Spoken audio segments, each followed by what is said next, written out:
Hello, everyone. I'm Juan Fernandez. Hi, everyone. I'm Susie Sa. After weeks of raids and protests that have torn communities apart, a federal judge just ruling ICE and the Border Patrol must stop their aggressive tactics immediately, saying there is a mountain of evidence the feds are, in fact, breaking the law. KCAL News political reporter Tom Wade joins us now. And Tom, this ruling comes after the city of LA, 6 other cities, the ACLU and immigrant rights groups sued.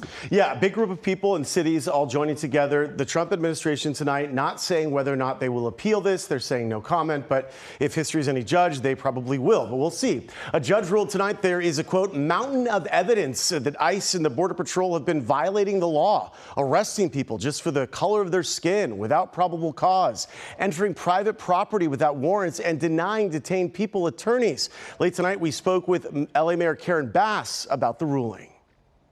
A federal judge says immigration enforcement operations like this one in Montebello last month helped prove the case brought by the ACLU and joined by LA, claiming the Trump administration was arresting people solely based on skin color, performing raids without warrants, and denying legal counsel to people they detained. Mayor Bass praised the ruling. I'm excited that the judge understands that what we were doing was fighting for our Constitution and fighting for our democracy and really moving to end the random seizure of people. You've seen the empty streets, the empty restaurants, people afraid to go to work, afraid to go to school. After the ruling was issued, Trump advisor and architect of Trump's aggressive immigration policy, Stephen Miller, called the Biden-appointed judge a communist and said her ruling was another act of insurrection against the U.S. It's a campaign of revenge on his city, the city that raised him, the city that nurtured him. And he has, for whatever reason, had a vendetta about us.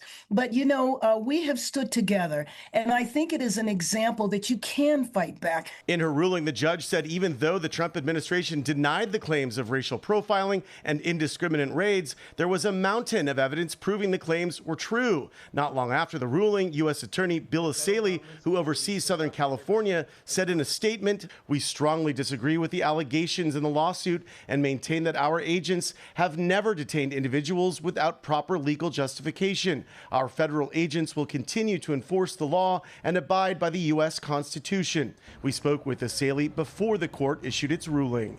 It's based on a totally false narrative and premise. For every person who's apprehended, who's arrested, there's an individualized determination made, and there's a standard of reasonable suspicion to believe that they're in the country here unlawfully. The judge disagreed. One of the plaintiffs in the case was the man seen here in this video being detained in Montebello last month, Brian Gavidia, a U.S. citizen born and raised in L.A. He says he was detained by agents after walking outside his business when he heard ICE agents were there. The ACLU says the judge believed the plaintiffs and the evidence presented. On the face of that record, she had little choice but to say that the federal government has likely been violating the Constitution, and we applaud the decision. This is just the beginning of this case. This is just a temporary restraining order. The next step is for the judge to determine whether or not she wants to make this more permanent. This ruling clapping back at Trump advisor Stephen Miller, we just showed you there, who called the judge a communist. Newsom posting a response to Miller, calling him a fascist assaulting democracy who needs to read the Constitution. So, yeah, this is not done, as you heard Professor Levinson say there. This is a temporary ruling. We'll see if it becomes more permanent. All right, Tom, thank you so much. Thank you. Thanks.